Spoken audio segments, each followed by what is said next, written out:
Muito boa noite, seja bem-vindo a mais um Café com Letras.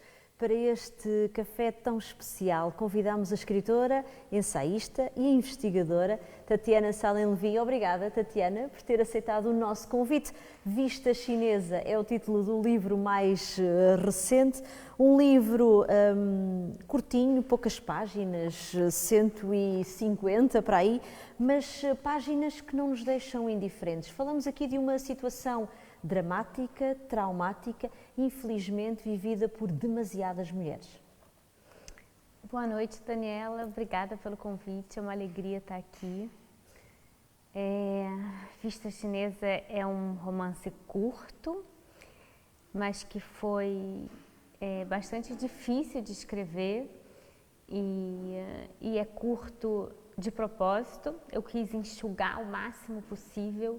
Eu quis concentrar tudo que eu tinha para dizer em poucas palavras e, ao mesmo tempo, ser bastante detalhista nessas poucas páginas. Uhum. É um livro que narra, que parte de um evento real e muito doloroso, que é a violação de uma das minhas melhores amigas, ocorrida em 2014, justamente na Vista Chinesa, que é um lugar, um dos pontos turísticos da cidade do Rio de Janeiro. Exato, um lugar de homenagem aos chineses que levaram o chá para o Brasil?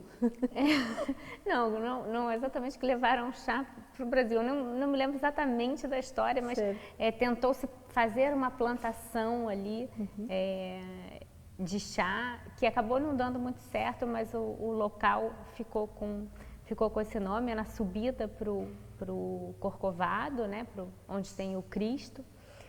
E é um lugar muito bonito, que você tem uma vista da cidade, por isso também esse nome. E essa minha amiga, ela estava correndo nesse lugar, quando ela foi arrastada para a mata por um homem armado e foi barbaramente violentada em 2014, que era justamente um momento em que o Brasil estava no auge, né? Em que foi o ano da Copa do Mundo, Exato. Do Mundial de Futebol, e que o Rio de Janeiro estava se preparando para os Jogos Olímpicos de 2016, que o mundo inteiro falava no Brasil e falava no Rio de Janeiro como a cidade, o lugar para se estar. Inclusive, eu estava morando em Portugal havia 1 ano e meio e todo mundo me perguntava, mas por que você saiu do Brasil? Por que você saiu do Rio? Era um momento excitante. Era um momento muito excitante. E, de repente, aquela violência bem no cerne daquele lugar que era o lugar da alegria, por assim dizer, né? Então, era uma contradição muito gritante que eu não podia deixar passar. Como escritora, eu não podia deixar passar, porque aquilo foi muito forte para mim. Foi como se me dissessem, isso aqui isso não é tão verdadeiro, isso é uma mentira, porque essa violência ela continua acontecendo, né? E ela continua acontecendo muito perto. Foi uma violência que foi muito próxima a mim, né? Então eu quis acompanhar ainda mais de perto, de alguma forma me colocar no lugar dessa minha amiga, que é uma amiga com quem eu tenho muita intimidade, com quem eu já tinha muita intimidade, que eu conheço há 25 anos. Então, teve esse exercício de fato, né? É uma narrativa que é em primeira pessoa, é um romance, é uma ficção, é uma espécie de autoficção do outro, eu diria, assim, da outra, no caso, né? Como se ela estivesse escrevendo um romance de autoficção a partir da experiência dela, mas romanceado, mas quem está escrevendo não é ela, quem está escrevendo sou eu. Exato. Então eu faço esse exercício de, a partir das entrevistas, eu fiz uma série de entrevistas com ela, então a partir dessas entrevistas eu me coloco no lugar dela de alguma forma, mas sou eu que me coloco nesse lugar, então também com as minhas experiências, também com o meu corpo, com a minha imaginação, com quem eu sou como escritora. Exato. Então é um exercício que me interessa porque ele tem muitas camadas, porque ele vai misturando quem eu sou, quem eu imagino, como eu escrevo, com quem ela é, com aquela violência que ela sofreu, que eu não sofri, mas da qual eu sempre tive medo e que todas nós mulheres tememos em qualquer lugar do mundo, não só no Brasil.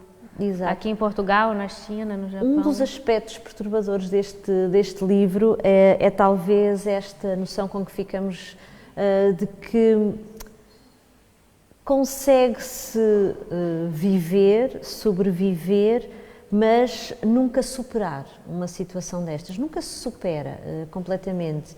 E ela parece que volta nos momentos mais inesperados e sem se saber muito bem porquê, volta para nos assaltar e para nos aterrorizar novamente.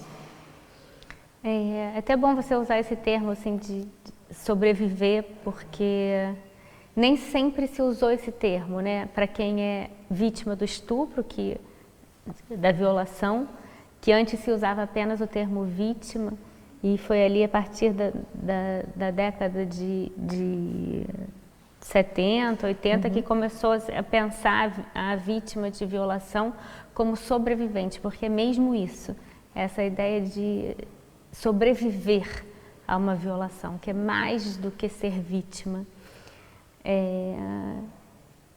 E é mesmo essa sensação de quando você é sobrevivente de uma guerra, por exemplo, que é algo que volta sempre, né?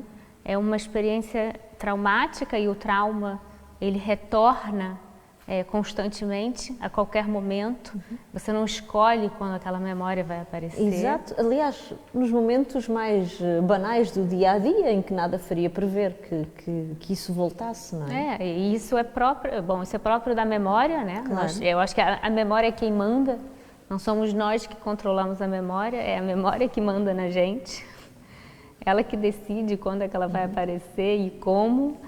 E no caso do trauma, eu acho que ainda mais, né? Então, um simples detalhe, um simples cheiro, uma simples situação fora do lugar pode suscitar essa lembrança, e que não é uma simples lembrança, é como se não, a pessoa que passou por isso, ela revive. É uma atualização. Sempre aquela situação. É uma atualização daquela experiência, né? Então, ela se torna presente de novo. Então, não é como se, estou me lembrando que quando eu tinha 10 anos e fui à escola naquele dia. Não é isso. Exato. Não é, estou lembrando de um evento passado. Aquilo é como se estivesse acontecendo de novo naquele momento, né? Ela sente aquilo no corpo, ela sente aquilo, ela vive aquilo de novo. Exato. Falou em detalhes e também neste livro se percebe como todos os que rodeiam esta personagem, sobretudo a polícia que tenta encontrar o culpado, quer que ela se lembre dos detalhes, precisa de fazer um retrato. E percebemos neste livro como isso se pode tornar uma tarefa quase impossível.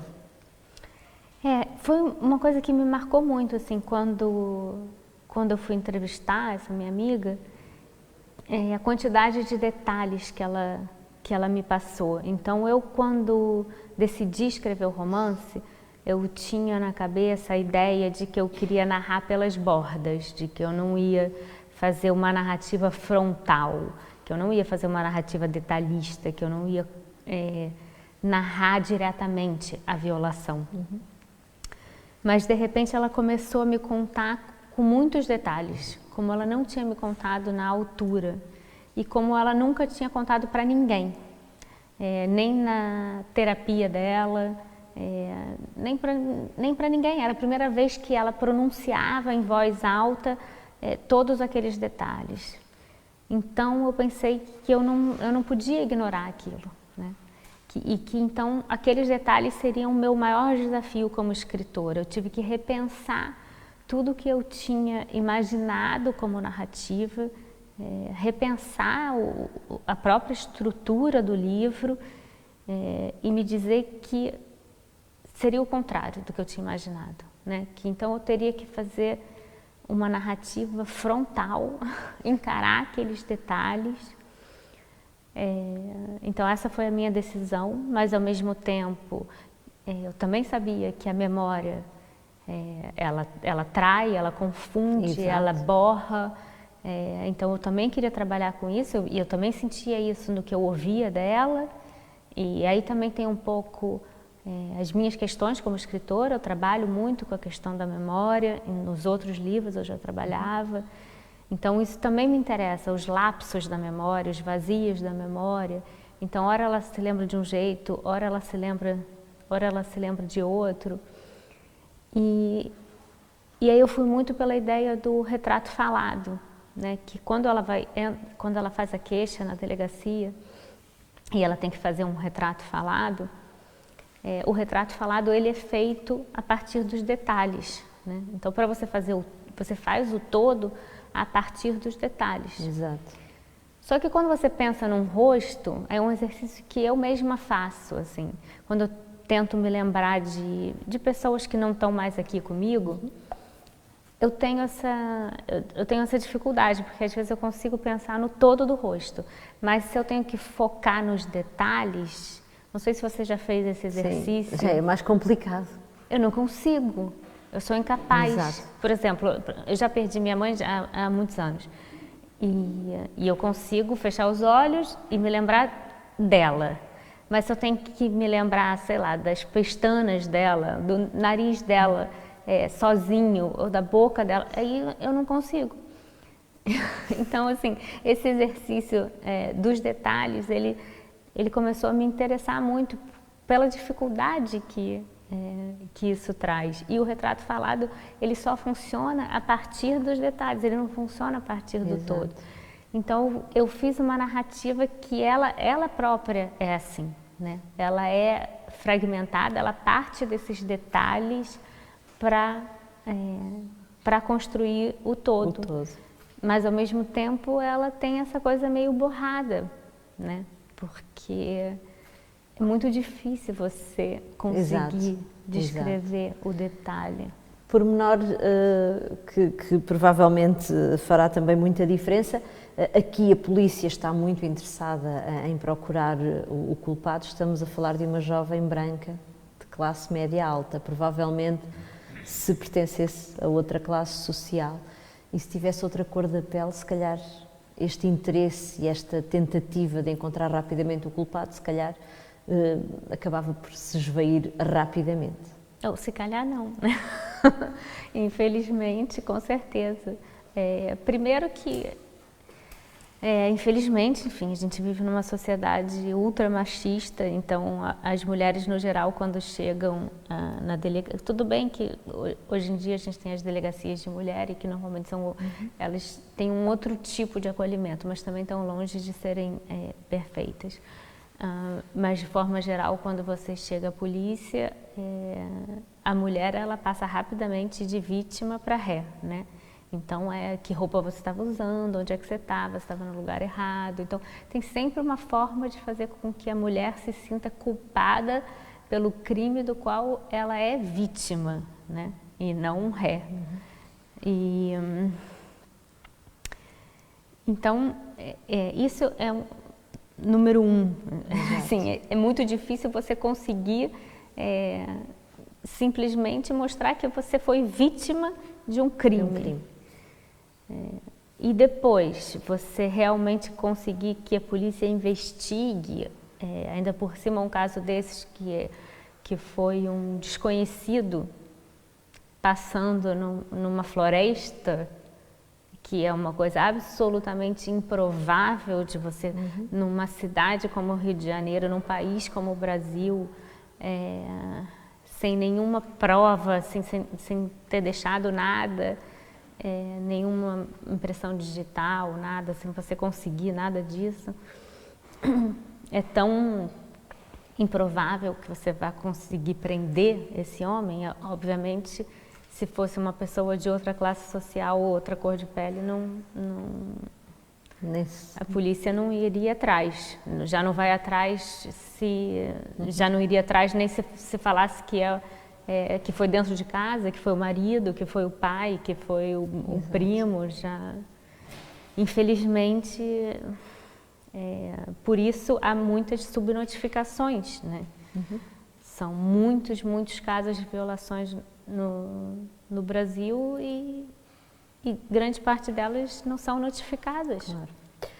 Outro aspecto interessante deste livro é que é escrito como se fosse uma espécie de carta aos filhos que quando esta mulher é vítima desta violência extrema, ela ainda não está grávida, portanto é uma carta que é escrita aos filhos que virão depois, que ela nem sabe bem se os filhos a irão ler, se irá dar aos filhos para ler, mas há aqui uma tentativa de explicar também o que se passa no seu interior, porque depois de uma situação destas, nada volta a ser como antes, Tatiana. Nada volta a ser como antes. Inclusive, é engraçado você usar isso, essa expressão, porque eu acabei de ler um livro, acabei mesmo, hoje eu estava escrevendo sobre ele, que se chama A Vida Nunca Mais Será a Mesma, de uma jornalista brasileira jornalista e escritora chamada Adriana Negreiros, que foi violentada também e que fez esse livro a partir da experiência dela, mas não só, ela faz sobre vários casos de várias mulheres no Brasil e um pouco a história da violência e da cultura do estupro no Brasil. E ela parte justamente, ela vai mostrando como a vida nunca mais, a vida nunca mais será a mesma para nenhuma mulher que foi violada, né? Então eu acho que a carta tem a ver com isso, e tem uma coisa que quando eu já volto à carta, mas quando a minha amiga decidiu que ela queria colocar o nome dela no fim do livro, porque eu escrevi o romance inteiro, é um romance, né? Sempre ficou muito claro que seria um romance. Exato. E eu não ia colocar o nome dela, mas quando o romance estava pronto e ela leu, ela me pediu para colocar o nome dela, porque ela achava que não bastava dizer que tinha sido inspirado num caso real, que era importante esse caso ter um corpo, ter uma cara e ter um nome. E uma das coisas que eu disse para ela, porque eu queria que ela pensasse muito naquilo, porque ia se tornar público, etc. Claro. Foi, mas você sabe que ao colocar seu nome, ela tem filhos, né? Ela é mãe. E eu falei, você sabe que ao colocar seu nome, você está contando para os seus filhos o que aconteceu. Ela tem filhos pequenos. Não tem como voltar atrás. Exato. Não tem como escolher daqui a 15 anos se você vai contar para os seus filhos ou não. É uma escolha que você já está fazendo agora. E ela falou, mas essa sou eu, essa é a mãe que eles têm. Então, eu quero que eles saibam, eu vou contar para eles, eu quero colocar meu nome. E a carta, ela tem a ver com isso, né? Ela tem a ver com a ideia de nomear aquilo que essa mãe é, e que, de uma forma geral, a sociedade não quer saber que aquela mulher é, que as pessoas não querem ouvir que aquela mulher, aquilo pela que aquela mulher passou, e que de alguma forma aquelas crianças elas sabem, porque elas cresceram naquele corpo. E aí, voltando à ideia do trauma, o trauma é aquilo que se repete, se não diariamente, se repete muitas vezes ao longo da vida. Exato. Então, aquelas crianças, quando estavam no corpo daquela mãe, passaram por aquilo também, porque aquela mãe reviveu o trauma, né? Ela ficou grávida pouco tempo, sei lá, não me lembro mais no livro quanto tempo depois, mas sei lá, 1 ano depois. Então, ela passou por isso, ela reviveu o trauma enquanto ela estava grávida. Então, as crianças passaram por aquilo, então elas sabem de alguma forma. Mas elas não têm o nome, elas não têm a palavra.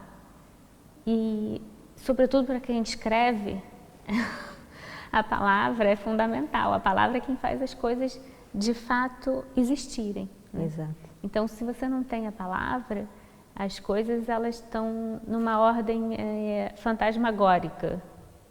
A gente precisa da palavra para as coisas ganharem uma realidade. Então, aquela mãe, que é a Júlia, ela escreve a carta para os filhos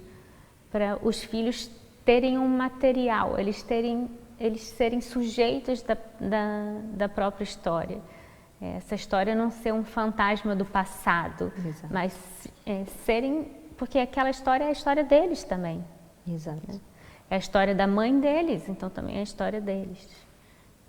Certamente teria sido um livro diferente se a Tatiana não fosse a Tatiana, mãe de 2 filhos, inclusivamente de uma menina. Isso fez toda a diferença. Fez toda a diferença, sobretudo porque eu escrevi esse livro grávida dessa menina, grávida e dando de mamar. Foi exatamente esse tempo, 9 meses de gravidez e 1 ano e 3 meses de amamentação. Foram 2 anos escrevendo o livro. E eu entreguei o livro para a editora no mesmo mês que eu parei de dar de mamar. E a minha filha se chama Esther e eu digo que eu escrevi o livro com ela, assim, foi uma coisa, e foi muito forte, porque eu já tinha pensado em escrever esse livro antes e não escrevi, justamente porque eu engravidei pela primeira vez do meu filho e pensei, não vou escrever esse livro grávida de jeito nenhum, porque eu não vou escrever sobre uma violação grávida, porque eu não quero passar isso para o meu filho. Exato. Porque é uma história muito pesada. Mas aí quando eu engravidei da segunda vez, me veio essa, mais do que vontade, uma necessidade, uma força mesmo. Então assim, acho que eu escrevi com ela, é claro que tinha uma coisa de ser uma menina e de não querer que a menina viva nesse mundo, nessa cultura tão violenta com as mulheres. Mas ao mesmo tempo tinha uma coisa de uma vida muito grande, porque é um livro que, é claro que é um livro sobre uma dor muito profunda, mas é um livro que busca vida. Exato. Então essa coisa, a questão da sobrevivência, ela é muito forte no livro. Exato. Uma sobrevivência mesmo de voltar não é simplesmente, eu vou voltar a viver, é de voltar à vida mesmo, né? De voltar a ter prazer, de voltar a ter alegria, convivendo com a dor, né? Exato. Que a dor ela está sempre Está ali. sempre lá. Outras dores estão sempre lá também, claro. Mas essa dor vai estar sempre ali. Mas a alegria também é possível, o prazer também é possível. E eu acho que a gravidez ela trouxe isso para mim junto com a escrita. Escreveu também este livro longe do Brasil, já estava a viver em Portugal. Essa distância também ajudou, Tatiana? Eu acho muito difícil responder essa pergunta, eu nunca consigo responder essa pergunta direito. Talvez tenha me ajudado a viver um Brasil que eu não vivi, que foi esse Brasil da Copa do Mundo, dos Jogos Olímpicos, porque a Júlia, ela é arquiteta e ela trabalha para os Jogos Olímpicos, exato, né? Então ela está fazendo campo de golfe. Esperança, tudo era possível no Brasil. Exatamente. Então assim, me ajudou a viver esse momento que eu não vivi e, sobretudo, essa decadência que eu também não vivi. Que também foi muito rápida. Foi muito rápida. E agora, é claro que hoje em dia essa questão da distância não é como antigamente, né? Então, sim, tirando esse tempinho do Covid, eu sempre fui muito ao Brasil. Se bem que quando eu estava escrevendo o livro, não fui. Por acaso não fui porque estava gravidez, amamentando, não sei o quê, não fui. Mas aí também tem internet, essas coisas que aproximam muito. Então, tudo que... Primeiro que tem a minha memória, né? Então, acho que, na verdade, o escritor, ele escreve muito sobre a memória e com a memória, né? Então, eu acho que é uma coisa de revisitar a infância, revisitar a infância, a adolescência, não só nos acontecimentos, mas acho que sobretudo nos lugares. Eu revisito muitos os lugares. Uma memória que não é simplesmente factual, né? E tem uma coisa engraçada, que tem um momento no livro que tem um desabamento. Sim.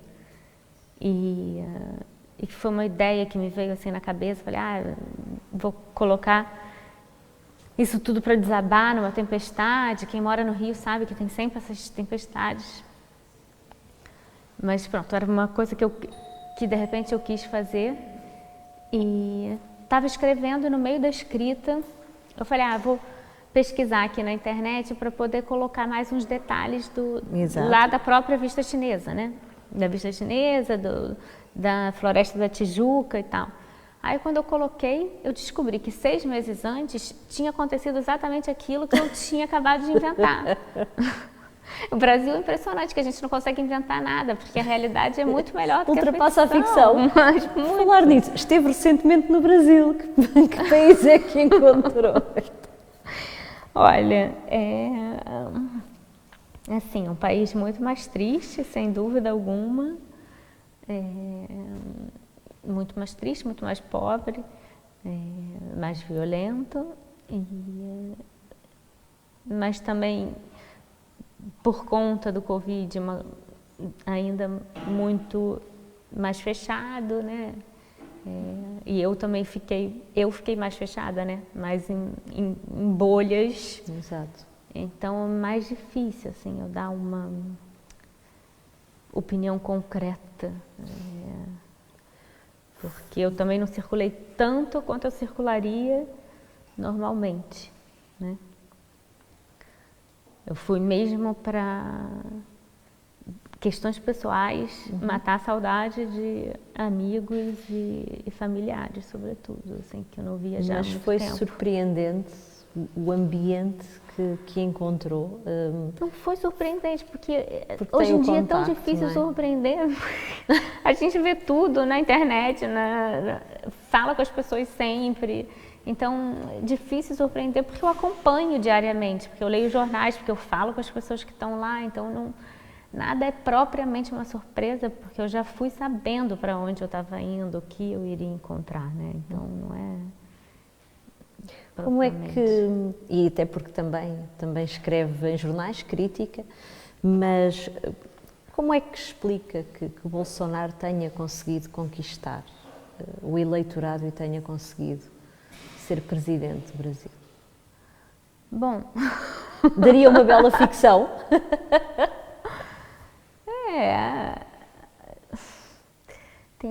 Acho que tem várias explicações possíveis, né? É difícil responder isso assim agora. Mas tem uma parte muito grande da sociedade que realmente pensa como Bolsonaro, né? Que pensa como Bolsonaro. Então encontra nele um representante desse Estou a perguntar isto pensamento. Porque vemos os nacionalismos crescerem até aqui na Europa. No mundo todo. Acho que tem um crescimento da direita, da ultradireita, né? Porque a questão não é o crescimento da direita, é dessa extrema direita. Como é que se combate? Se eu soubesse a resposta. Mas temos que resistir, né? Assim, eu acho que ainda existe um Brasil que não é isso e que com muita cultura, por exemplo, né? Que é tudo que eles odeiam, né? Tudo que eles odeiam. Então, agora é claro que eles fazem de tudo para apagar tudo que eles odeiam. É uma política de extermínio mesmo, né? De extermínio da cultura. Com o cinema eles já conseguiram, porque o cinema precisa de dinheiro, né? Então tudo que precisa de dinheiro, de cinema, de teatro, exposição, proteção ambiental. Não, isso então, né, se fala. Então, assim, extermínio mesmo. E aí, extermínio de natureza, extermínio de pessoas, por conta do Covid, né?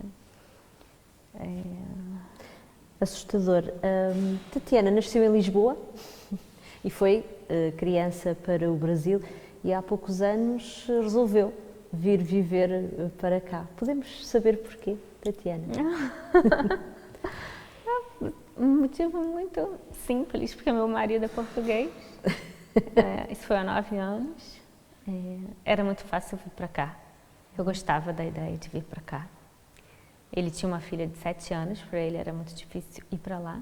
E eu estava aberta a vir para cá, eu sempre gostei também de viajar, de morar em outros lugares. Eu já vinha muito para cá. Exato, já viajava bastante para Portugal e integrou-se bem. Sentiu-se bem-vinda? Sim e não, as duas coisas. Acho que não é fácil ser estrangeira, não é fácil. E eu sou portuguesa, mas eu sou estrangeira. Então tem esse sentimento, assim, que eu sou portuguesa, né? Eu tenho nacionalidade portuguesa por ter nascido aqui. Mas demorei bastante, eu acho, para me sentir mais acolhida. Em vários aspectos, assim, eu acho que tem uma coisa que eu acho que é muito boa aqui, que é criar filhos aqui. Então, assim, isso eu acho uma parte muito boa de Portugal para mim, criar os filhos aqui. Mas é muito difícil, outras coisas são muito difíceis, porque no imaginário português só é português quem fala português com sotaque português. Então, eu não sou portuguesa, eu sou sempre estrangeira. E para mim isso já foi alvo de represálias? Várias vezes, muitas vezes. Eu passei por muitas experiências ruins nesse aspecto. Assim, em autocarros, de me mandarem de volta para minha terra, essas coisas. Já várias vezes. De experiências de xenofobia mesmo. Como é que se responde a situações desse género? Eu nessas horas, eu fico completamente em fúria, tomada, enlouquecida. Me torno outra pessoa. E responde? É das pessoas que respondem? Eu respondo. Já chamei polícia e tudo. Chamo polícia, já chamei advogado, tudo. Porque é uma coisa que me fere profundamente. Profundamente. Claro. Nessas horas, isso, assim, não é nada perto do que passa uma pessoa negra todos os dias no Brasil, por exemplo, entendeu? E eu fico pensando o que deve ser isso, porque é horrível você ser discriminado por alguma coisa. Mas às vezes acontece de eu reclamar de alguma coisa que eu tenho direito de reclamar e a pessoa acha que eu não tenho direito de reclamar ou de, sei lá, ou falar alguma coisa que eu não sei exatamente o que, assim, aqui agora, de exigir algum direito e a pessoa acha que eu não tenho direito porque eu estou falando como brasileira. Exato. E aí vem logo com volta para não está feliz aqui, volta para sua terra. É assim, entendeu? Aí, então, isso para mim, isso é a parte mais difícil. Falou agora um pouco da questão do ser negro e, curiosamente, nos últimos tempos têm vindo a ser publicados vários livros sobre exatamente essa condição de ser negro, que provavelmente, para quem é branco, se calhar sempre lhe passou ao lado e poderá até achar que poderá ser exagerada esta discriminação que parece haver agora. Mas, se calhar, provavelmente essas pessoas é que andaram desatentas, Tatiana. Sim, sem dúvida alguma. Essas pessoas, essas pessoas que agora acham, mas discriminação, não existe discriminação. Essas pessoas que falam não, essas pessoas estão desatentas ainda, completamente desatentas. É claro que, sem dúvida alguma, há muito racismo em todo lado. E que bom que tem se produzido muitas coisas para se falar. Nos últimos tempos, estou a lembrar-me, por exemplo, do Avesso da Pele, de Jefferson Tenório, que ótimo romance. O Marrom e Amarelo também, sim, que também foi publicado aqui, Que outros que foram publicados aqui também? Tipo assim. Estava aqui a fazer. Mas Há mais, e nos últimos tempos tempos este tema tem vindo a ser bastante abordado do ponto de vista literário. Um tema predileto da sua obra é esta condição feminina que anda aqui entre a fragilidade e o ser forte. As suas personagens têm sempre estas duas componentes, são frágeis por um lado e fortes por outro. É essa a exigência que se faz à mulher hoje em dia, Tatiana?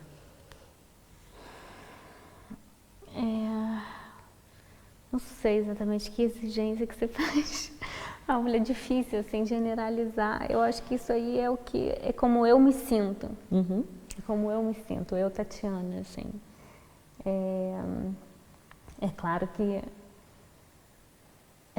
eu acho que é muito difícil ainda ser mulher, né? Uma coisa que eu fui me dando conta, assim, que eu fui percebendo ao longo da vida, porque eu cresci achando que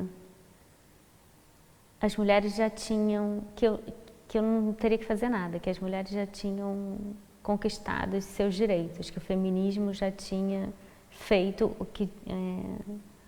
o feminismo dos anos 60, dos anos 70, já tinha feito o que era preciso fazer, que já estava tudo certo, entendeu?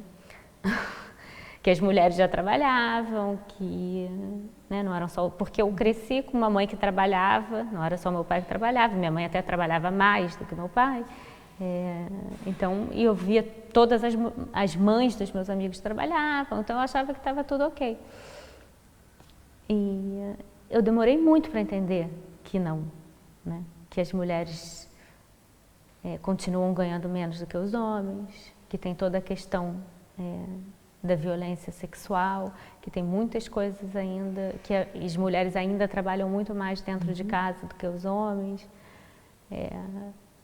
Então, de fato, tem uma exigência muito grande em cima da mulher, né? Ela trabalha muito mais do que o homem porque, de forma geral, né? Claro, estou falando genericamente. Claro que tem homens que trabalham mais do que mulheres. Eu não estou pegando casos individuais, mas se a gente pegar a estatística, a mulher trabalha mais pegando o trabalhar fora e o trabalhar dentro de casa, né? E os salários das mulheres são menores do que os salários dos homens. Os livros ajudaram a construir este pensamento também, Tatiana? Com certeza.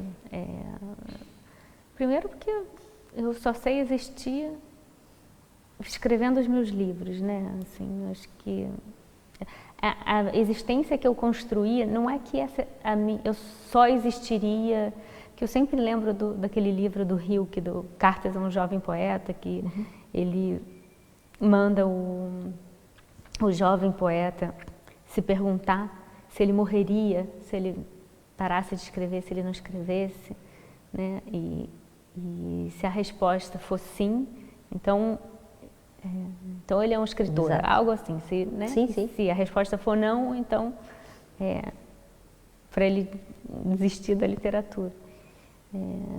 E eu me lembro de ler isso adolescente, e sabendo que eu queria escrever, já sabendo que eu queria ser escritora, mas eu ficava meio angustiada, porque a minha resposta era não, assim, porque eu não morreria. Certo. Eu ia fazer outra coisa. Se eu fosse impedida de escrever, claro, eu ia fazer outra coisa, eu ia construir outra vida, e que provavelmente ia ser boa também, mas eu escolhi. Então, para mim não foi assim, a literatura me escolheu. Eu não digo isso, eu escolhi a literatura. Eu poderia ter escolhido outras coisas e ter sido feliz com outras escolhas também, mas essa foi a escolha que eu quis fazer. Foi a literatura. Então, assim, é a forma que eu escolhi para existir. Então, eu não sei existir... A partir do momento que eu fiz essa escolha, eu só sei existir assim. E é isso para dizer que, qual era a pergunta? Estávamos a falar dos livros e como ajudaram, que livros é que ajudaram a construir a Tatiana. Já agora, que referências Mas espera aí, porque eu estava literárias? falando a coisa do Rilke, né? Do morrer, não sei o quê, mas eu não me lembro. Está a falar exatamente. das cartas a um jovem poeta, dando esse exemplo. Foi uma das leituras de juventude e certamente Sim, marcante. foi uma das leituras de juventude, junto com a Clarice Lispector, que foi muito importante, que eu acho que é muito importante para todas as escritoras Uma brasileiras. escritora difícil de ler? Não. Tem um mundo muito Depende. próprio. Para mim não era difícil. Para mim, na minha adolescência, era justamente a minha linguagem. Era assim, eu tinha a sensação de que eu poderia estar escrevendo aquilo, que aquilo tinha sido escrito, não sei. Quando eu lia, eu tinha a sensação de que aquilo era justamente a minha linguagem, no sentido de que, não a linguagem que eu escreveria, o que eu estava escrevendo, mas que a gente, que era aquilo que eu entendia.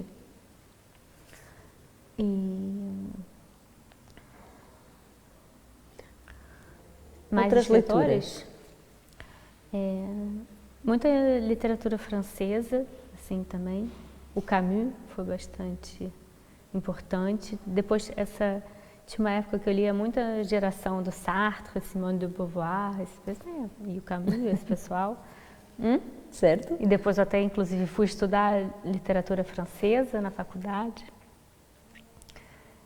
Tinha um certo fascínio. Depois que eu morei em Paris, perdi um pouco esse fascínio. Então, foi uma desilusão morar em Paris? Não. Eu adorei morar em Paris, mas ficou real, né? Se tornou real. Faz sentido falarmos em literatura portuguesa, literatura francesa, para lá da nacionalidade do escritor e da língua em que foi escrita inicialmente aquele livro? Faz sentido? Como assim, para lá da língua? Pensamos em literatura portuguesa, escrita por um autor português e escrito em português, certo? Sim. Pronto. Literatura francesa, escrita por um autor de nacionalidade francesa e também escrito em francês. Faz sentido hoje, quando falamos em literatura francesa ou portuguesa, falarmos para lá disto? Há algo que caracteriza a literatura de cada país para além da nacionalidade do escritor ou do idioma em que é escrito? É que para mim é muito estranho pensar no para além da língua. Exato. Porque a literatura ela tá toda na língua, né? Na língua, na linguagem. Então, o para lá para mim é inconcebível. É fictício demais. Expectante com os livros que poderão ser publicados quando Bolsonaro sair do poder? Os livros de ficção. Sim. Não, porque eu acho que eles estão sendo escritos, né? Os livros estão sendo escritos e estão sendo publicados. E estão sendo escritos já sobre essa temática, que eu acho que é uma coisa muito brasileira isso de falar sobre o real e de falar sobre o real imediato. O Brasil é um país em que as coisas são muito urgentes, né? Infelizmente. Então, um país que agora está vivendo uma crise muito grande, mas é um país que vive uma crise constante, né? Porque nunca deixou de ter pobreza, porque nunca deixou de ter fome, uma desigualdade social muito grande, nunca deixou de ser violento, nunca deixou de desmatar. Agora é muito pior, mas isso sempre aconteceu. Então essa urgência faz com que a literatura ela aborde muito o tempo presente. Então agora esses livros já estão saindo, já estão sendo publicados. Então não fico propriamente curiosa com o que vai sair depois, porque isso já está sendo produzido, já está sendo publicado. Sem qualquer tipo de temor por parte dos autores? Que o Bolsonaro e o pessoal que está lá junto com o Bolsonaro nem lê. Ainda nem sabe. Não lê, não. Nem sabe. Não, eles nem sabem ler, não sabem. Esses tempos poderão ser inspiradores para si, Tatiana, ou não?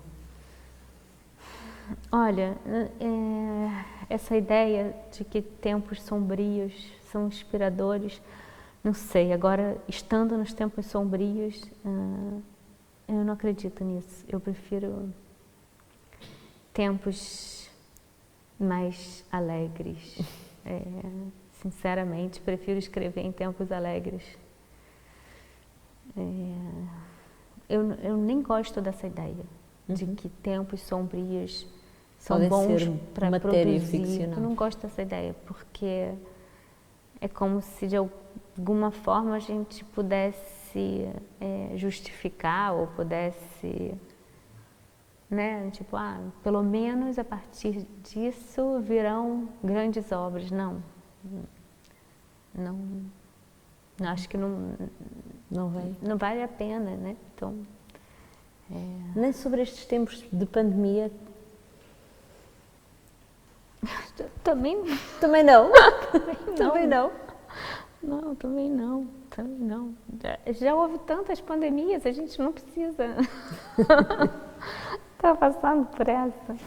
Quer dizer, pode ser que sim, que saiam obras espetaculares. Eu preferia só ler as obras, não passar pela pandemia, sei lá. Exato, isso seria o ideal, obviamente. Mas para si não são tempos inspiradores estes? É o que eu digo,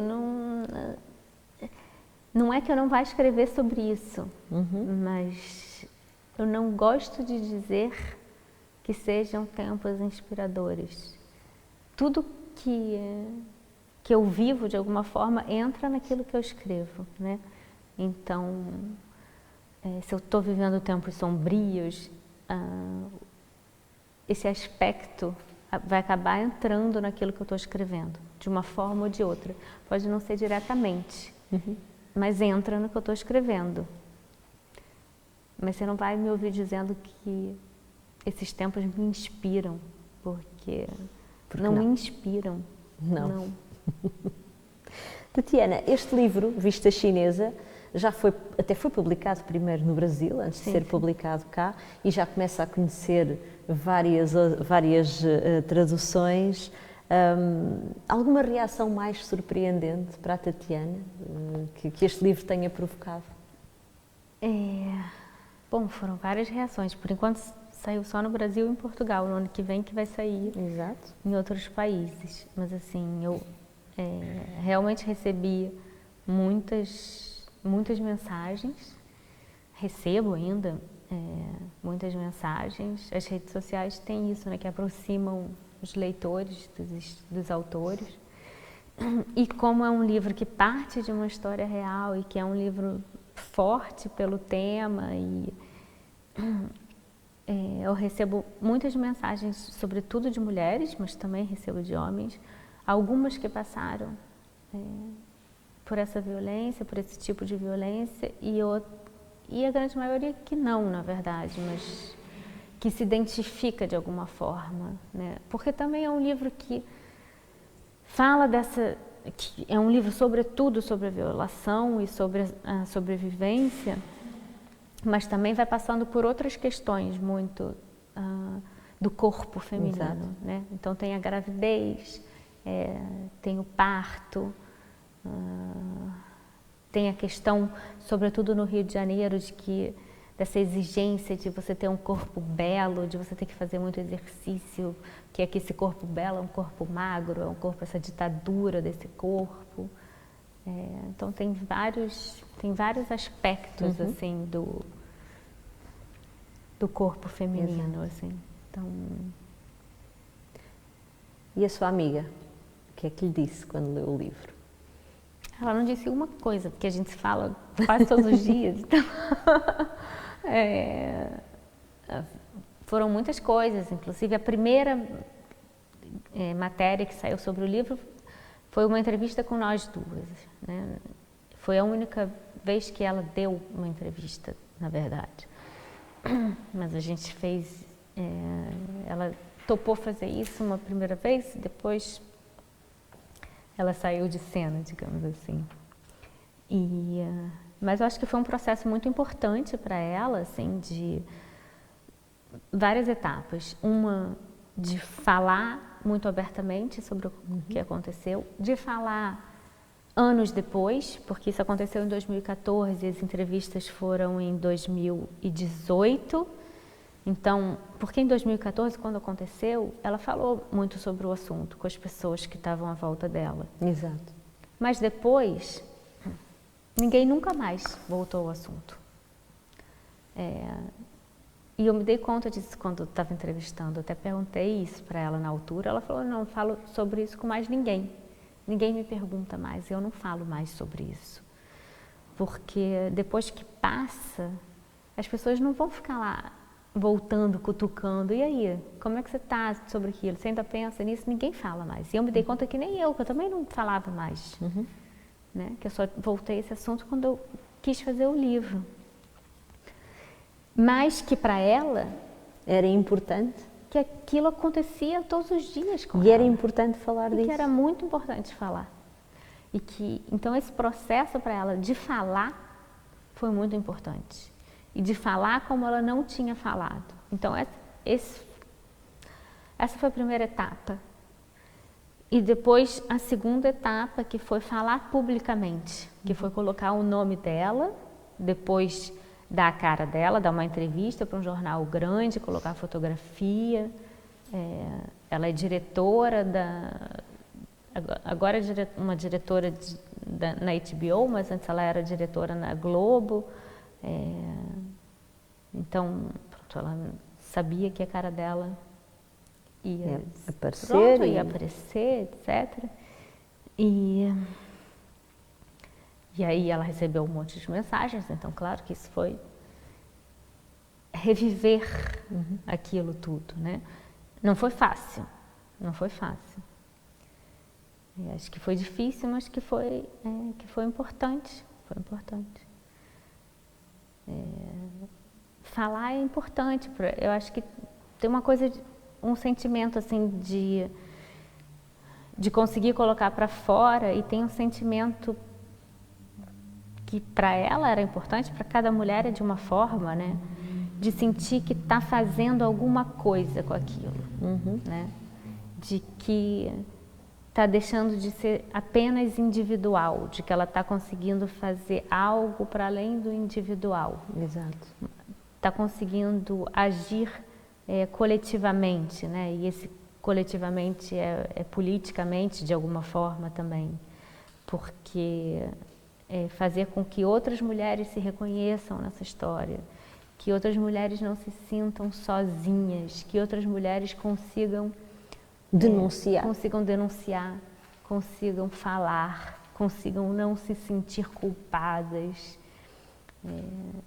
Então, para ela isso foi muito importante, porque foi um passo, né? Uma coisa como se ela tivesse, como se não, ela está fazendo o papel dela numa transformação, né? De como a sociedade encara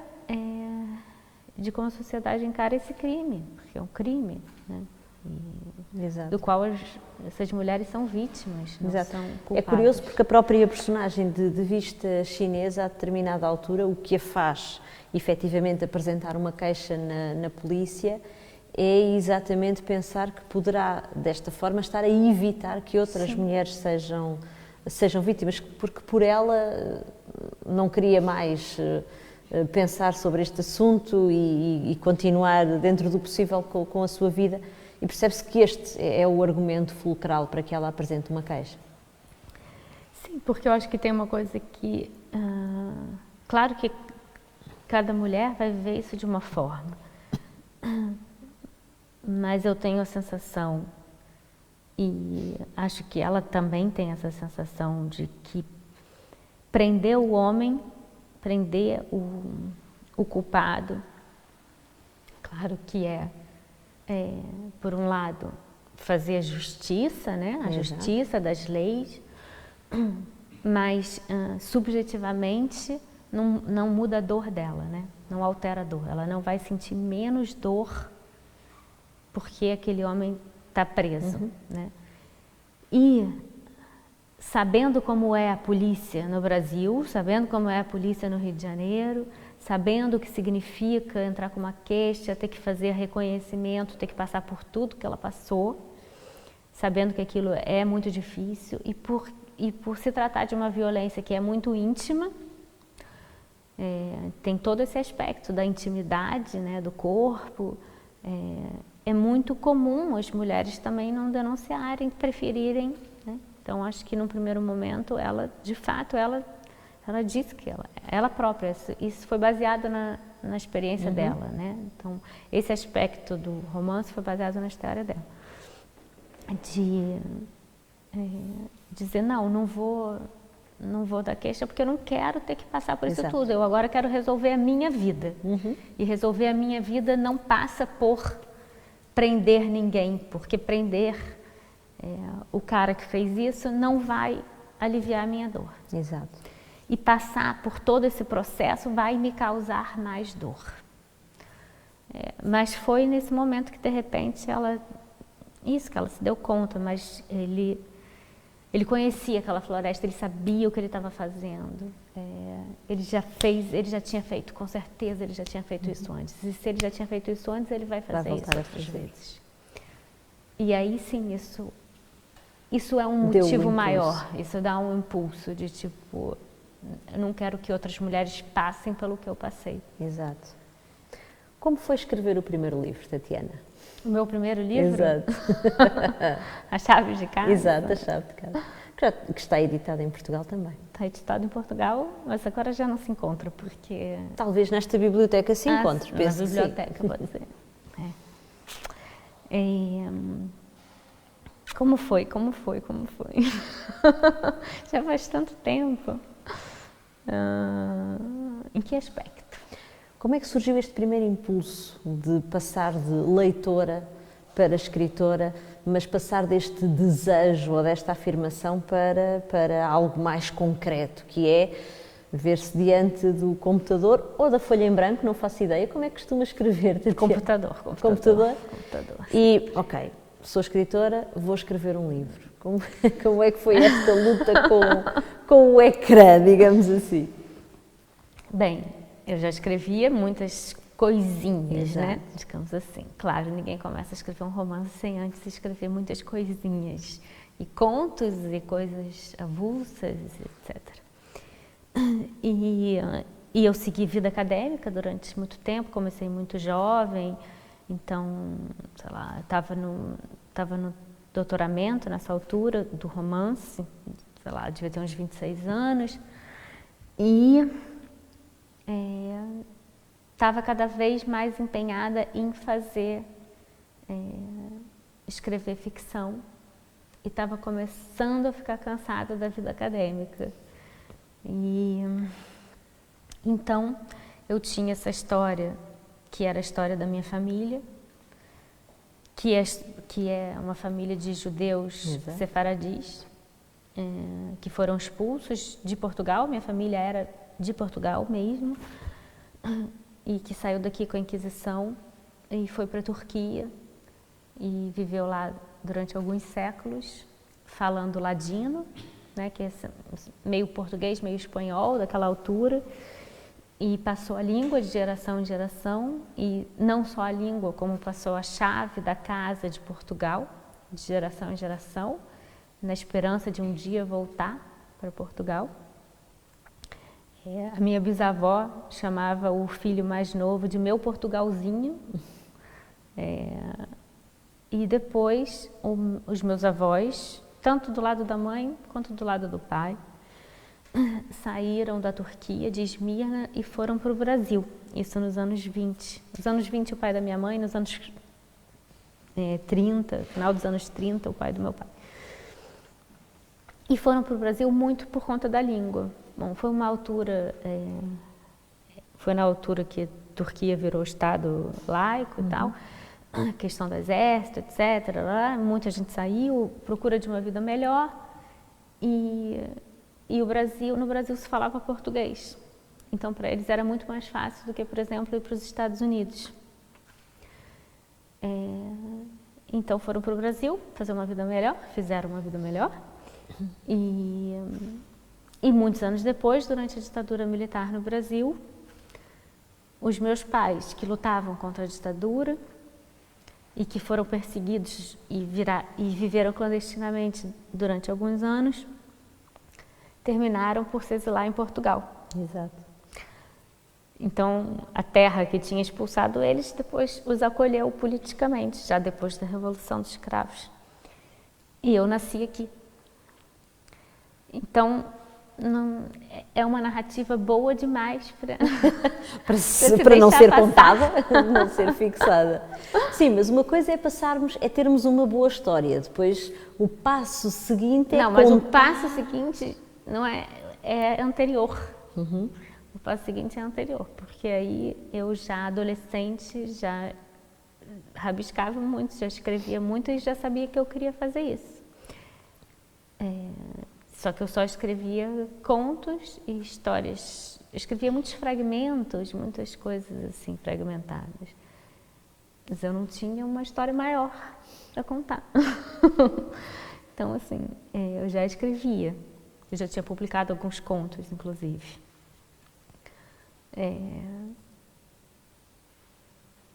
Eu já tinha muito certo na minha cabeça, que era isso que eu queria fazer. Até que eu já estava há algum tempo com essa história na minha cabeça e até que um dia eu decidi que aquilo dava um romance e eu falei, não, então agora eu vou escrever um romance. Então foi assim. E foi assim tão linear?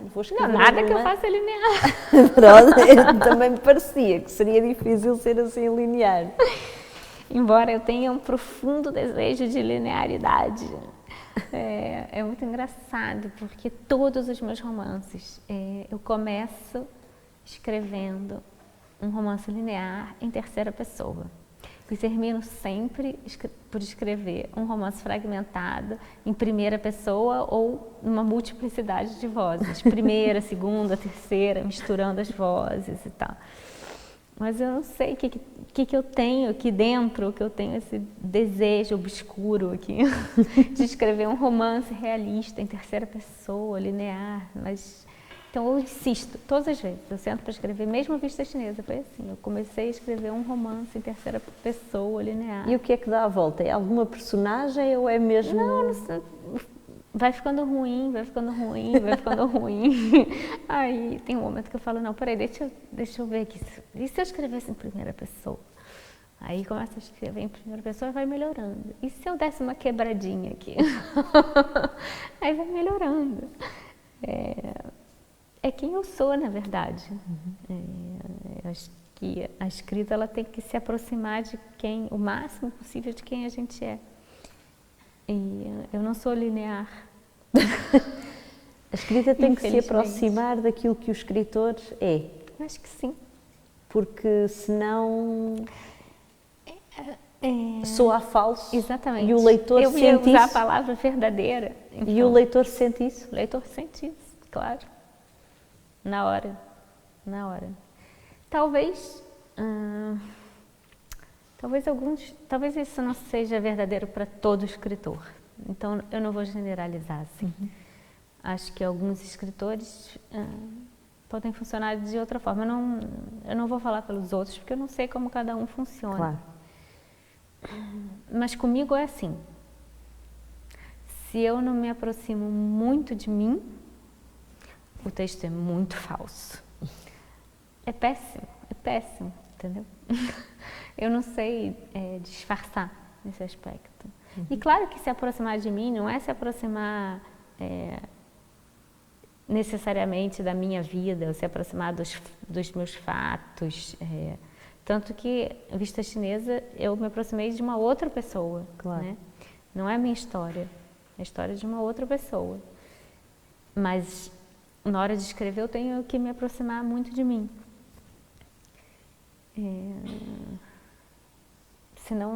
senão não é verdadeiro, senão não tem verdade. Essa necessidade de aproximação de si própria traduz-se, por exemplo, em não ler quando está naqueles períodos em que está a escrever mais ou não? Não, eu leio sempre. Sempre. Até porque é o meu trabalho, né? Eu tenho uma coluna sobre livros Exato. no Valor Econômico. Eu não posso não ler. Eu escrevo sempre sobre livros. Eu leio sempre. E não se deixa influenciar? Não, mas eu não tenho problema com ser influenciada. É porque há muitos escritores que têm esta atitude, não, porque eu não quero. Mas não existe escritor que não seja influenciado. A literatura é um jogo de influências, na verdade. Você é influenciado o tempo todo. Quais serão as suas principais influências neste momento? Eu acho que tudo que você lê está ali, de alguma forma. Eu acho, inclusive, muito difícil de localizar, né? Porque não é uma influência direta, porque aí também é claro que o escritor tem a sua voz, né? Você tem que encontrar a sua voz, porque senão também, se você tenta imitar outro escritor, é um desastre, né? Se você tenta ser uma influência direta, né? Ser um influenciado, assim, diretamente de alguém, é um desastre, né? Ainda por cima, se for alguém muito forte, tipo, sei lá, o Guimarães Rosa, porque é bem típico isso, pessoas que tentam, tipo, copiar, entre aspas, o Guimarães Rosa. Não dá certo, porque aquela voz é absolutamente única, não vai dar certo, esquece imitar o Guimarães Rosa. Mas eu acho que tudo que a gente lê aparece de alguma forma no que inclusive eu faço em todos os meus livros, eu pego frases de outros escritores e coloco assim. Às vezes eu mexo um pouco, ou então eu pego um pedaço de uma frase e coloco no meio do texto. Dessa vez eu até resolvi explicitar quem eram os escritores e agradeci no fim. Mas no geral eu nem faço isso assim. Mas isso era uma prática comum. Você pega ali, por exemplo, no Barroco, por exemplo, era muito comum. Os poemas, você pega os poemas do Barroco, são todos, tem citações, não são citações, são versos inteiros de outros poetas que você não diz de quem são aqueles versos. E são versos roubados, mas que não são roubados, porque não tem essa ideia do roubo, porque na verdade é como se fosse a literatura é uma rede. Exato. São conexões. Então, se você é um leitor, você está lendo um poeta que tem versos de outro poeta, mas você sabe que você vai achar, algum dia você vai achar naquele outro poeta, exato, que vai remeter a outro poeta. Mas é possível neste mundo globalizado e em que se publicam tantos livros, criar uma voz única sendo assim, Tatiana? Acho que sim. Ainda há muito por inventar na literatura? Acho que as vozes são sempre únicas, né? Num certo sentido, porque as pessoas continuam sendo únicas. Exato. Cada pessoa é uma pessoa, cada história é uma história. Mesmo que sejamos bilhões, como se diz no Brasil, muitos mil milhões, como se diz aqui. Então, eu acho que sim, cada escritor tem a sua voz. O que eu não acho é que essa voz seja sem influência. Essa voz tem... Certo. E, inclusive, o interesse da literatura é esse também. É a gente conversar com os fantasmas não só pessoais. Conversar com fantasmas pessoais, com fantasmas históricos e com os fantasmas literários. E aí, é essa rede de fantasmas que são de todas as nacionalidades e de todos os tempos. E que é isso que está aqui na biblioteca. Não é você agora achar que você inventou a pólvora, que você vai escrever... Criar um novo estilo. Enfim, sei lá, você pode até criar um novo estilo, mas esse novo estilo, ele vai sempre dialogar com o que veio antes. Exato. Ele só vai ser novo, se for novo, se você for um grande gênio da literatura e criar um novo estilo, ele só vai ser novo se tiver em diálogo. Ele só é novo em relação a algo antigo, então ele tem que estar em diálogo. Portanto, não se é um bom escritor sem ser um bom leitor. Não, isso aí não tenho a menor dúvida. Não tem como.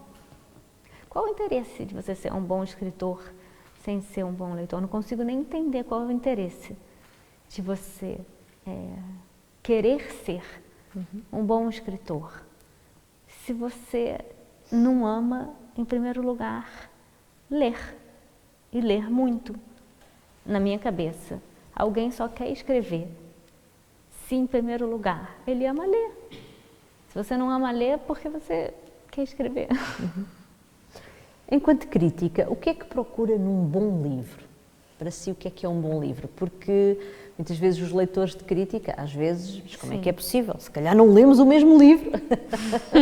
Enquanto crítica literária, o que é que procura para considerar um livro um bom livro, Tatiana?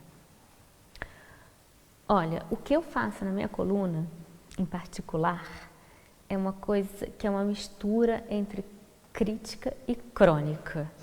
Então, eu trabalho muito com os livros para falar de questões atuais, que podem ser políticas ou não políticas.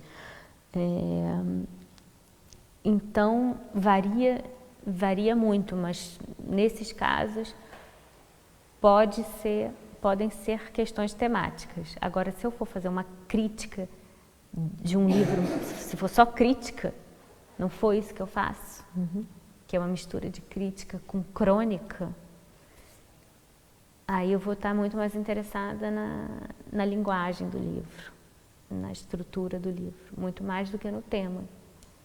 Porque, em termos de tema, aí eu acho que, de certa forma, eu não diria que tudo foi contado, não, porque sempre há histórias por se contar. Mas muita coisa já foi contada, então, assim, e eu não me importo de ler uma história que já tenha sido contada. Se a linguagem, se a estrutura... Se houver algo de inovador. Se tiver algo diferente naquilo, né? Já leu livros que a tivessem feito pensar, quem me dera ter sido eu a escrever este livro? Milhares. Exemplos. Não sei, Daniela, muitos. Olha, pensando nos livros das mulheres que eu adoro, os próprios livros da Clarice, da Virginia Woolf, da Catherine Mansfield, que eu também gosto muito. Diz mais. Eu tenho péssima memória, os nomes me escapam todos sempre. E porque fala-se muito deste... Poemas também, os poemas da Sofia eu adoraria ter escrito, por exemplo.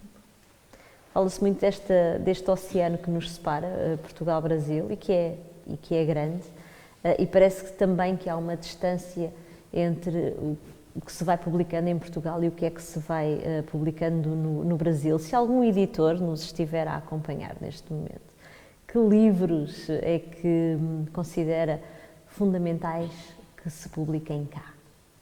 Do Brasil? Do Brasil e que se publiquem cá, sim. Dos contemporâneos? Sim. Ai, meu Deus, o momento de eu indicar os meus...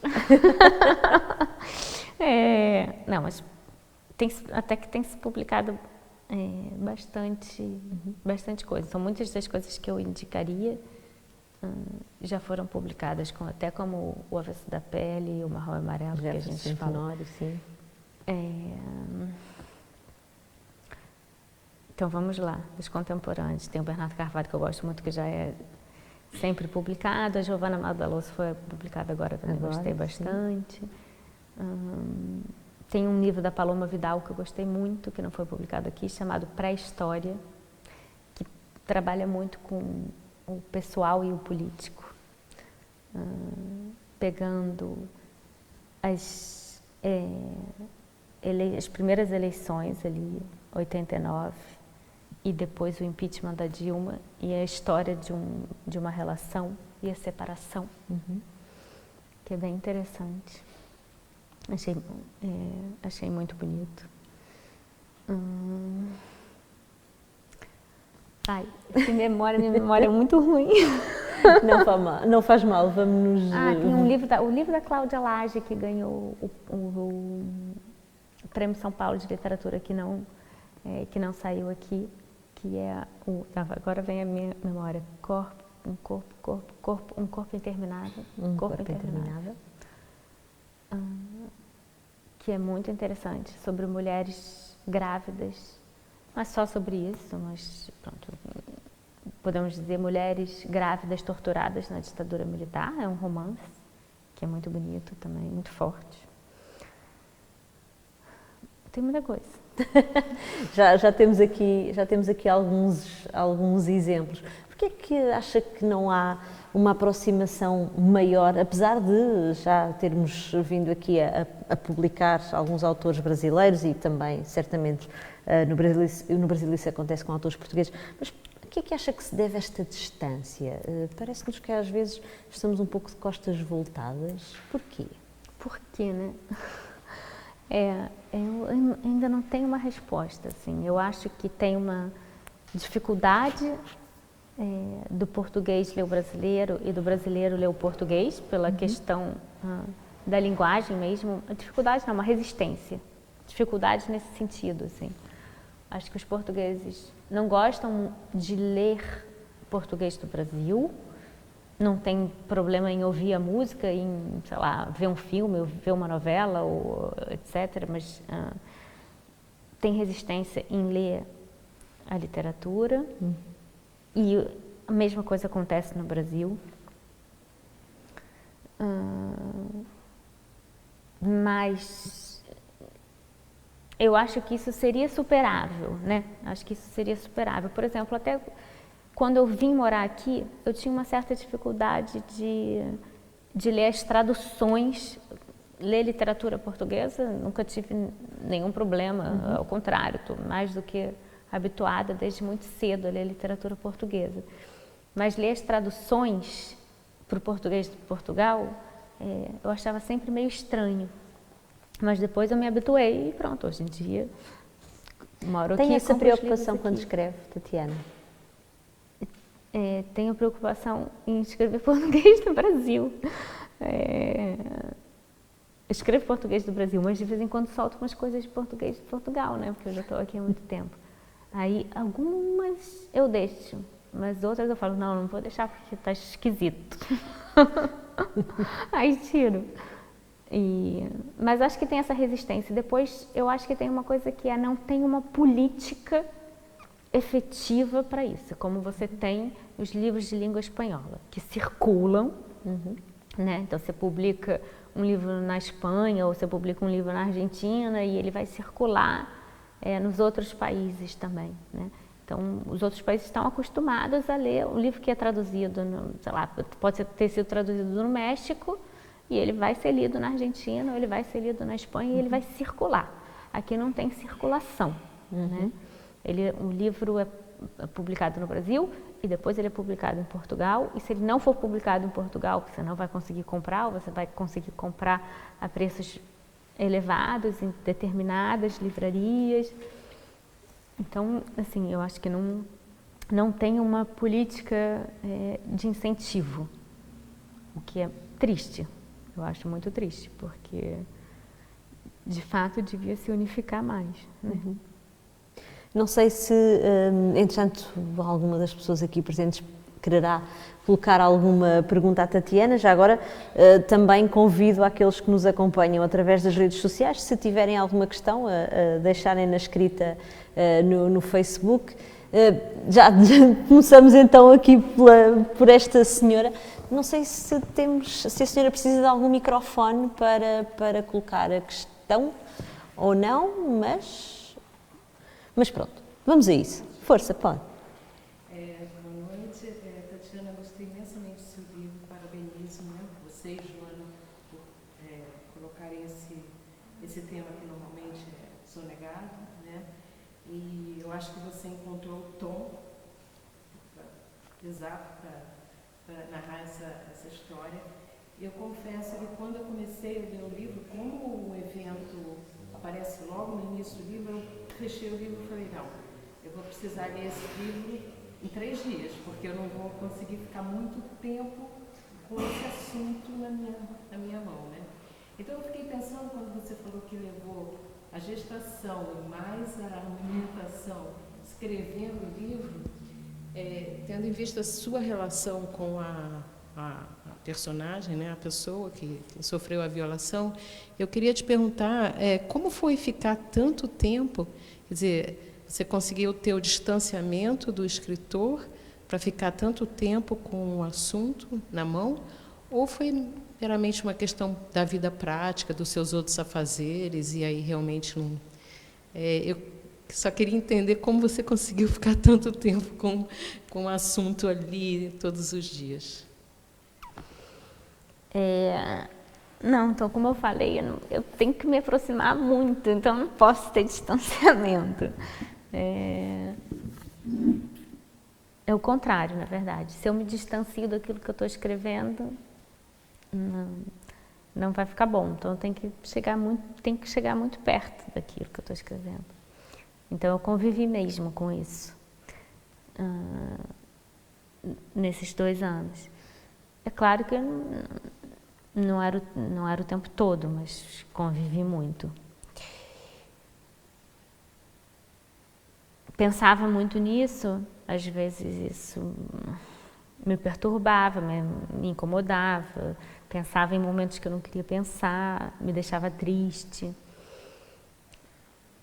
Mas nunca foi tão perturbador ou nunca me assustou tanto quanto quando a coisa aconteceu de fato. Então, assim, a violação já tinha acontecido, né? Eu já tinha levado aquele susto, eu já tinha passado... já tinha presenciado aquilo com a Joana, né? Então, assim, já tinha tido os meses da investigação, então eu já tinha vivido aquilo alguns meses. E a escrita, e só que é claro que eu nunca mais tinha falado aquilo com a Joana, mas isso não quer dizer que eu nunca mais tivesse pensado no assunto. Eu acho que todo mundo à volta da Joana não falava mais com ela, mas todo mundo pensava também. Eu também, aquilo me vinha à cabeça. Então, na verdade, escrever o livro foi chegar mais perto, foi ter que pensar muito mais, ter que conviver mais com o assunto, mas também foi uma forma de eu elaborar algo que já estava comigo de alguma forma, entendeu?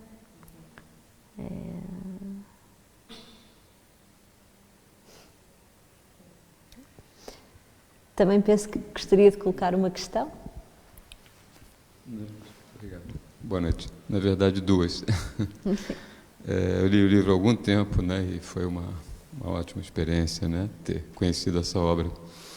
E uma das coisas que me vem à cabeça, eu acho que foi um pouco contemplado nas perguntas, qual o poder ou como é que você recebeu, quando se escreve um livro, ou poesia, ou música, ou enfim, a arte, às vezes ela bate em portas que são fechadas no dia a dia da racionalidade, e o livro contempla isso. Quer dizer, se questionar um delegado, um agente, a policial que estava lá, tudo nos critérios, na metodologia, na racionalidade, na justiça, não funciona, né? Esses sistemas, eles muitas vezes se blindaram a isso. E o livro tem esse poder, porque ele narra, ele conta, né? E ele traz a imagem forte da narrativa, principalmente quando é verdadeira, né? E principalmente também identificada. Então a pergunta é, para você chegou esse impacto do livro, porque cada delegado, cada policial, e a gente falou muito das mulheres, né? Como é que chega aos homens? Né? Eu vi uma irmã, eu vi uma amiga, uma colega, uma esposa sofrendo isso, né? Na possibilidade real de passar por isso. No Rio, em Tóquio, em Singapura, em Paris, em Lisboa. Onde for. Lisboa, né? Em Londres, enfim. Então, como é que chegou para você, se é que chegou, esse tipo de feedback, quer dizer, do efeito dessa obra? E complemento, quando foi perguntado o que se faz em relação ao que está aí, como combater, né? o negacionismo, enfim, tudo que já se falou, o governo atual no Brasil, tudo isso. Acho que uma resposta é o verbo, né? É fazendo, é escrevendo, é contando, é divulgando. Então eu deixo esse estímulo aqui, só para não esquecer da outra pergunta. Ou você prefere comentar essa? Pode ser. Posso comentar depois você faz. Melhor, que eu vou esquecer, que a minha memória é péssima. Inclusive, já estou esquecendo. Qual o efeito que você recebeu? Né, do feedback. Em relação a abrir portas que não são abertas na racionalidade. Tocar as pessoas, sensibilizar aqueles agentes que têm, às vezes, o poder de decisão e de ação. Sim, exato. E de fazer alguma coisa diferente, efetivamente. Inclusive, eu recebi uma mensagem de uma delegada. Isso foi bem inusitado, assim. Uma delegada que trabalha com esses casos, com esse tipo de casos, uma delegada de delegacia de mulheres que trabalha com vítimas de violência sexual e que leu o livro e fez um post, não foi nenhuma mensagem, ela fez um post público, assim, dizendo que o livro tinha sido muito importante porque ela tinha conseguido ver coisas que às vezes ela própria fazia de forma não muito legal, digamos assim, não muito simpática com a vítima. E que o livro falava muitas verdades e que falava muitas verdades sobre o atendimento das vítimas nas delegacias e que ela trabalhava com isso e que era realmente assim. Isso, por exemplo, foi uma mensagem que me tocou, até porque achei interessante o livro chegar nela, né? Porque a gente sabe que a literatura não circula fora da bolha, né? Assim, no Brasil, sobretudo, né? Então, assim, o livro chegar até ela ler e ela fazer esse comentário, já achei, assim, isso, por exemplo, foi uma mensagem que me tocou.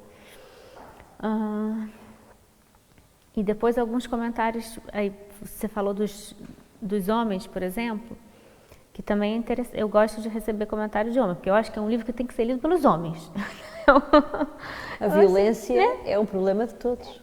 Não é exclusivo. Não. E sobretudo dos homens.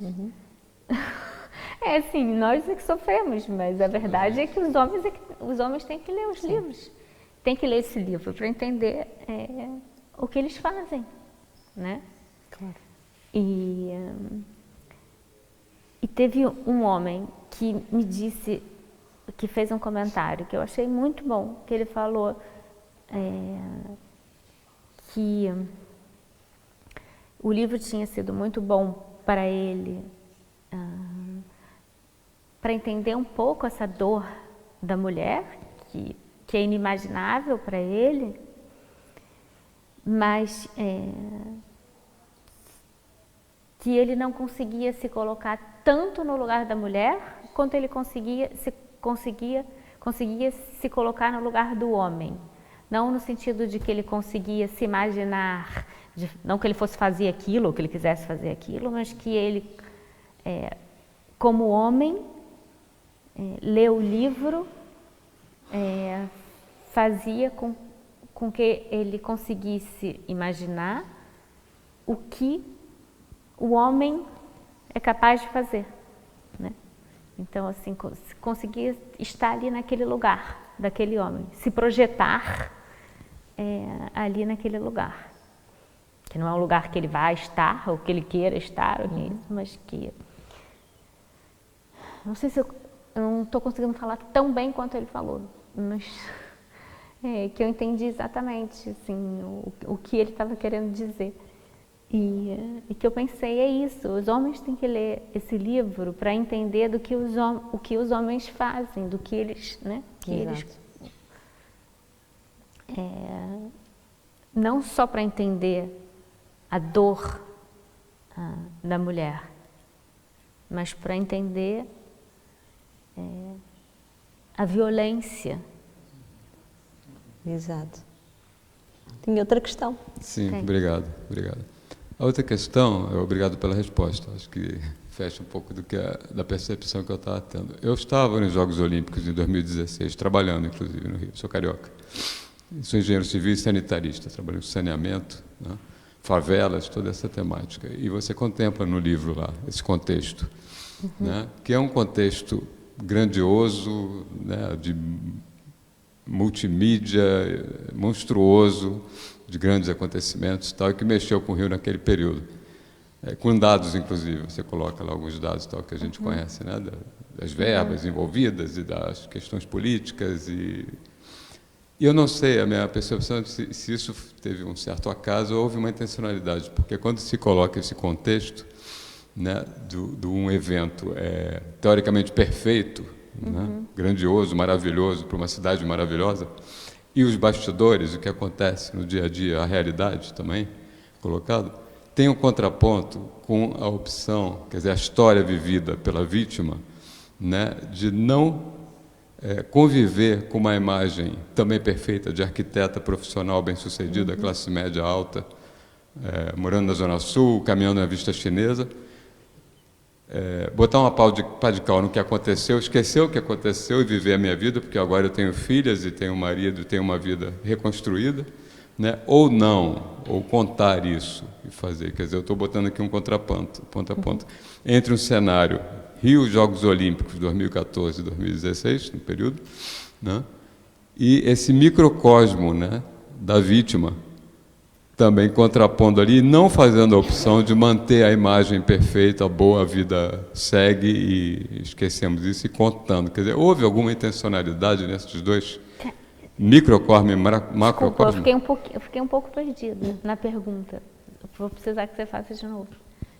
Então, vou tentar resumir. Se foi por acaso, quer dizer, situar no contexto dos Jogos Olímpicos no Rio, sim, né, onde aconteceu. Não foi por acaso. Tá. Mas eu explico melhor, mas só para ir. Ok. Tá.